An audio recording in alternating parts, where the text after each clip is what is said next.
Hello વિદ્યાર્થી મિત્રો, તમે બધા કેમ છો? ધોરણ 11માં કોમર્સમાં પ્રવેશ મેળવી અને આગળ અભ્યાસ કરવા તરફ જઈ રહ્યા છો ત્યારે આપ સર્વનું ધોરણ 11માં સ્વાગત છે. પરંતુ હાલની જે વિપરીત પરિસ્થિતિ છે તેમાં આપણે અભ્યાસ કરી શકીએ તે માટે આપણી શાળા વિદ્યાનગરે ઓનલાઈન ક્લાસ શરૂ કરેલ છે.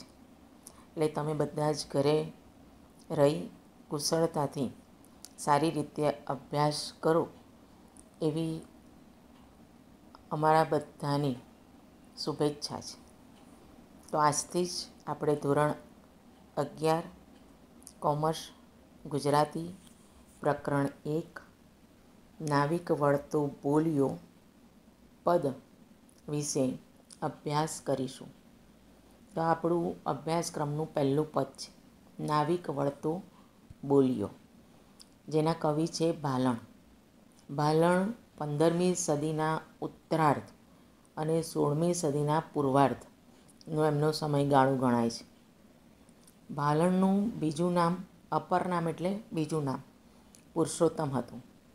જ્ઞાતિએ તેઓ મૌઢ બ્રાહ્મણ હતા. તેમની અટક તરવાડી હતી અને વતન પાટણ હતું. સંસ્કૃત તેમજ વ્રજ ભાષા આ બંને ભાષાઓનું જ્ઞાન તેઓ ધરાવતા હતા. દસમ સ્કંદમાં આવતા વ્રજ ભાષાના પદ કવિએ પોતે રચેલા હોય એવું લાગે છે. ગુર્જર ભાષા તરીકે ગુજરાતી ભાષાને ઓળખાવનાર ભાલણે ગુજરાતી કવિતામાં કડવાબદ્ધ આખ્યાનોને સ્થિર પાયો નાખવાનું કાર્ય કર્યું છે. એટલે કડવાબદ્ધ આખ્યાનોની રચના કરી અને સ્થિર પાયો નાખવાનું કાર્ય જો કોઈએ કર્યું હોય તો તે ભાલણે કર્યું છે. એમના આખ્યાનોમાં પહેલી વખત ઉથલો કે વલણ વગરના કડવા જોવા મળે છે અને આથી જ ભાલણને આખ્યાનના પિતા તરીકે ઓળખવામાં આવે છે. એટલે આખ્યાનના પિતા કોણ? તો કે ભાલણ. પૌરાણિક આખ્યાનોમાં તેઓ મૂળ કથાને વફાદાર રહે છે. મુખ્યત્વે આખ્યાન કવિ, પદકવિ, અનુવાદક તરીકે જાણીતા છે. નળાખ્યાન, જાલંધર આખ્યાન, ધ્રુવ આખ્યાન, ચંડી આખ્યાન, મૃગી આખ્યાન, રામવિવાહ જેવા આખ્યાનો તેમણે રચ્યા છે. તેમની યશોદાયી કૃતિ, કાદંબરી તેમજ દસમ સ્કંદ અને રામબાલ ચરિત સવિશેષ ધ્યાનપાત્ર છે. તો આ કવિ પરિચય જે છે એમાંથી હેતુલક્ષી પ્રશ્ન, 1 માર્કના એવા નાના પ્રશ્નો પૂછાય છે. તો પહેલો પ્રશ્ન પૂછાઈ શકે કે ભાલણનું બીજું નામ શું હતું? તો ભાલણનું બીજું નામ પુરુષોત્તમ હતું. તેઓ કઈ 2 ભાષાના જાણકાર હતા અથવા તો કઈ 2 ભાષાનું જ્ઞાન ધરાવતા હતા? તો સંસ્કૃત અને વ્રજ ભાષા. આખ્યાનના પિતા તરીકે કોને ઓળખવામાં આવે છે? તો એનો જવાબ થશે વિદ્યાર્થી મિત્રો, ભાલણને. ભાલણે રચેલા કોઈ પણ 2 આખ્યાનના નામ આપો. તો મૃગી આખ્યાન છે, નળાખ્યાન છે, આવા કોઈ પણ 2 આખ્યાનના નામ આપવાના. નાવિક વળતો બોલિયો, આ પદ જે છે એ ભાલણના પદોમાંથી લીધેલું છે. એટલે નાવિક વળતો બોલિયો એ પદ શેમાંથી લેવામાં આવેલું છે? તો ભાલણના પદોમાંથી. નાવિક વળતો બોલિયો પદના કવિ કોણ છે? તો એનો જવાબ થશે ભાલણ. આ રીતે આ કવિ પરિચયમાંથી આવા હેતુલક્ષી પ્રશ્નો 1 માર્કના પૂછવામાં આવતા હોય છે. તો હવે આપણે કાવ્ય વિષયક વાત કરીએ.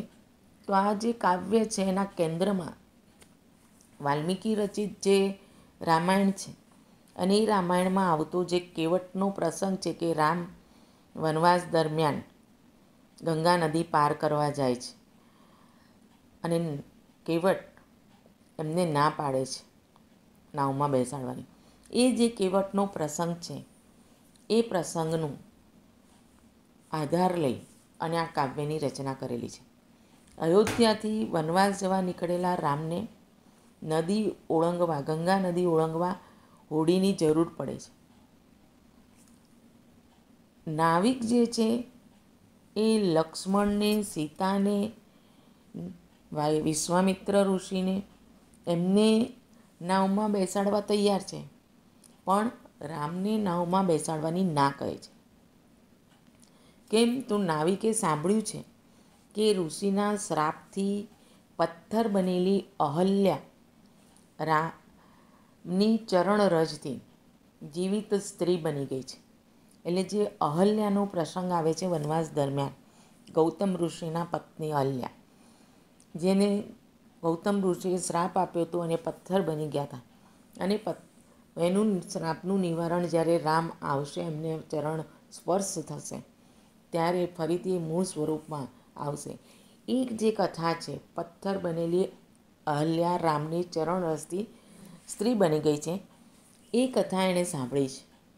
હવે જો રામની ચરણરજ હોડીને સ્પર્શે તો હોડી પણ સ્ત્રી બની જાય, એવી ભોળી સમજ નાવિક ધરાવે છે. અને આ એની જે ભોળી સમજ છે એ સમજ એને મૂંઝવે છે.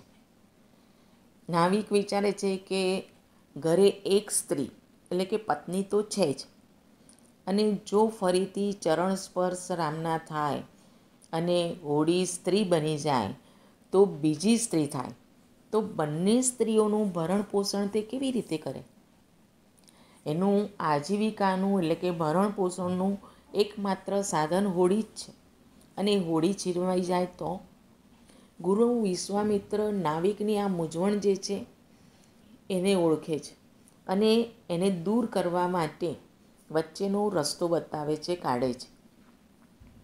નાવિકને તેઓ કહે છે કે ગંગા જળના જળથી રામના પગ ધોવે, જેથી રામના ચરણમાં રહેલી રજ એટલે કે ધૂળ ધોવાઈ જાય, રામના ચરણ સ્વચ્છ થઈ જાય અને હોડી નારી બનતા બચી જાય. અંતે ભોળો નાવિક, જેના હૃદયની અંદર પ્રભુના પગ ધોવાની ઈચ્છા ધરાવતો, એ રામના પગ ધુએ છે અને સંતોષ પામે છે. આ રીતે અહીંયા આ પદમાં મૂંઝાતા નાવિકનું ભોળપણ, એની નિર્દોષતા, પરોક્ષ રીતે રામના ચરણ ધોવાની એની હોશિયારી, મધ્યસ્થી વિશ્વામિત્રની કુનેહ અને શ્રી રામનું જે બધું જ જાણે છે, સર્વજ્ઞ એટલે બધું જ જાણનાર, એવા શ્રી રામનું માર્મિક મરમાળું હાસ્ય આખાય પદને રસપ્રદ બનાવે છે. તો આ વાત આ પદની અંદર નિરૂપવામાં આવી છે. તો હવે આપણે પદ જોઈએ. નાવિક વળતો બોલ્યો, સાંભળો મારા સ્વામ, સાત સૌકે નાવે બેસો, નહીં બેસારું રામ. નાવિક વળતો, વળતો એટલે સામો, અહીં પછી. જ્યારે રામ, લક્ષ્મણ, સીતા, વિશ્વામિત્ર ગંગા નદીને પાર કરવા નાવિક પાસે જાય છે અને હોડીમાં બેસવાની વાત કરે છે, એટલે પછી નાવિક જવાબ આપે છે. એટલે કહે છે કે નાવિક વળતો બોલ્યો, સાંભળો મારા સ્વામ. સ્વામ એટલે સ્વામી, નાથ. હે મારા સ્વામી, હે મારા નાથ, તમે સાંભળો. સાંભળો એટલે સાંભળો. સાત સૌકે નાવે બેસો. સૌકે એટલે બધા જ, સર્વ, સૌ કોઈ મારી નાવમાં બેસો. નહીં બેસારું રામ, રામને બેસાડીશ નહીં. તમે બધા જ મારી નાવમાં બેસો, હું રામને મારી નાવમાં બેસાડીશ નહીં, એમ કહે છે. અને પછી રજૂઆત કરે છે આગળ. વાર્તા મેં સાંભળી છે, ચરણે રેણથી અપાર અહલ્યા તો સ્ત્રી થઈ, પાષાણ ફીટી નાર. વાર્તા મેં સાંભળી છે. મેં વાર્તા એટલે કે કથા સાંભળી છે. શેની કથા સાંભળી છે? તો ચરણ રેણથી અપાર. ચરણ એટલે પગ, પાય. રેણ એટલે રજ, ધૂળ. અપાર એટલે પુષ્કળ. ચરણ રજનો જે આ મહિમા છે ને, અપાર, એ અપાર મહિમાની વાત, એ કથા નાવિક કહે છે મેં સાંભળી છે. અલ્યા ત્યાં થઈ સ્ત્રી સહી. સહી એટલે ખરી, સાચી. પાષાણ એટલે પથ્થર. ફીટીને એટલે એમાંથી. નાર એટલે નાર. અહલ્યા એટલે અહલ્યા સ્ત્રી થઈ. એ પથ્થરમાંથી એમ કે અહલ્યા નામની સ્ત્રી થઈ, એ વાર્તા મેં સાંભળી છે. અને રામના આ ચરણ રજનો આ અપાર મહિમા છે એમ કે. અને માટે એમ કે હું રામને મારી નાવમાં બેસાડીશ નહીં. પછી આગળ કહે છે, આજીવિકા મારી એ છે, જુઓ મન વિવેક, સ્ત્રી થતાં વાર ન લાગે. કાષ્ટ પાષાણ એક. આજીવિકા મારી એ છે, એટલે કે આ હોડી જે છે, એ હોડી, નાવ, એ મારી આજીવિકાનું સાધન છે. મારી રોજીરોટીનું, મારું ભરણ પોષણનું સાધન છે.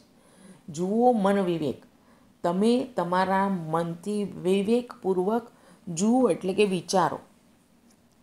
કાષ્ટ પાષાણ એક. કાષ્ટ એટલે લાકડું, ઈંધણ. સમાનાર્થી શબ્દ છે વિદ્યાર્થી મિત્રો.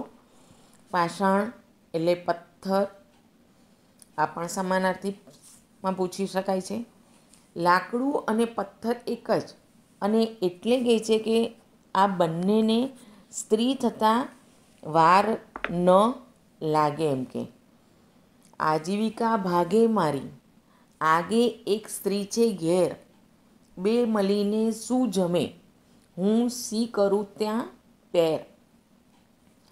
જો હું રામને મારી નાવમાં બેસાડું તો એ સ્ત્રી થઈ જાય, તો મારી તો આજીવિકા, મારું જે ભરણ પોષણનું સાધન છે એ છીનવાઈ જાય, તો મારી આજીવિકા બંધ થઈ જાય.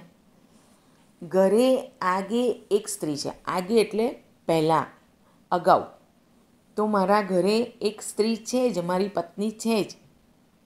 અને જો આ નાવને રામની ચરણ રજનો સ્પર્શ થાય અને એ પણ સ્ત્રી થાય, એમ વળી બીજી સ્ત્રી થાય, તો બે મળીને શું જમે? તો આ બંને ભેગા મળીને શું જમે એમ કે. હું સી કરું ત્યાં પેર. હું સી રીતે આ બંને માટેની પેર એટલે તજવીજ વ્યવસ્થા કરી શકું એમ કે. કઈ રીતે વ્યવસ્થા કરું આ બંને સ્ત્રીઓના ભરણ પોષણની એમ કે. અને ત્યારે વિશ્વામિત્ર એક ઉપાય દર્શાવતા નાવિકને કહે છે, હસી વિશ્વામિત્ર બોલ્યા, ચરણે રેણે સ્ત્રી થાય, તે માટે ગંગાજળ લઈને પખાલો હરી પાર. ત્યારે આ સાંભળી અને હસીને વિશ્વામિત્ર બોલે છે, નાવિકને કહે છે કે ચરણ રેણે સ્ત્રી થાય. જો ચરણ રજથી સ્ત્રી થાય એના સ્પર્શથી, તો તે માટે તમે ગંગાજળ લઈને, ગંગાનું જળ લઈને, પાણી લઈને હરી પાય. હરી એટલે પરમાત્માના, પરમેશ્વરના, ઈશ્વરના, રામના. પાય એટલે ચરણ, પગ. પખાલો એટલે ધોવો. તે માટે તમે ગંગાજળ લઈ અને શ્રી રામના, હરિના ચરણ ધુઓ. પખાલો એટલે ધુઓ. પાય એટલે ચરણ, પગ. આ પણ સમાનાર્થી શબ્દ પણ છે અને તળપદામાં પણ પૂછી શકાય. હસીને હરી હેઠા બેઠા, રામ અશરણ શરણ, નાવિકે ગંગાજળ લઈને પખાલ્યા ત્યાં ચરણ. હસીને શ્રી રામ હસીને હેઠા બેસે છે. હરિ એટલે ભગવાન, જે ભક્તોનું દુઃખ દૂર કરનાર છે, એને હરિ કહેવાય છે. એ હસીને નીચે બેસે છે. ને રામ કેવા છે તો કે છે અશરણ શરણ, એટલે અશરણના શરણરૂપ, નિરાધારના આધારરૂપ. એમ કે રામ હસીને નીચે બેઠા છે, નાવિકે ગંગાજળ લઈને, અને નાવિક ગંગાજળ લઈને ત્યાં એટલે કે ત્યાં, ચરણ એટલે કે ચરણ, પગ પખાલ્યા એટલે પખાળ્યા ધોવે છે. અને આ રીતે આ પદની અંદર નાવિકનું નિર્દોષતા, એનું ભોળપણ, વિશ્વામિત્રની કુનેહ અને રામનું મરમાળું હાસ્ય ખૂબ જ સુંદર રીતે વ્યક્ત કર્યું છે. વિદ્યાર્થી મિત્રો, તો પછી હવે આ જ પદમાંથી સમાનાર્થી શબ્દો આપણે પદ જોતાં જ વાત કરતા ગયા છીએ. તેમ છતાંય કેટલાક શબ્દો છે, જોઈ લો. નાવિક, સુકાની, ખલાસી. બીજો શબ્દ થશે સ્વામ, નાથ, પતિ. ચરણ, પગ, પાય. કાષ્ઠ, લાકડું, ઈંધણ. જળ, પાણી, વારી. આવા સમાનાર્થી શબ્દો આ પદ્યમાં છે. સાથે સાથે જોઈએ રૂઢિપ્રયોગ, તો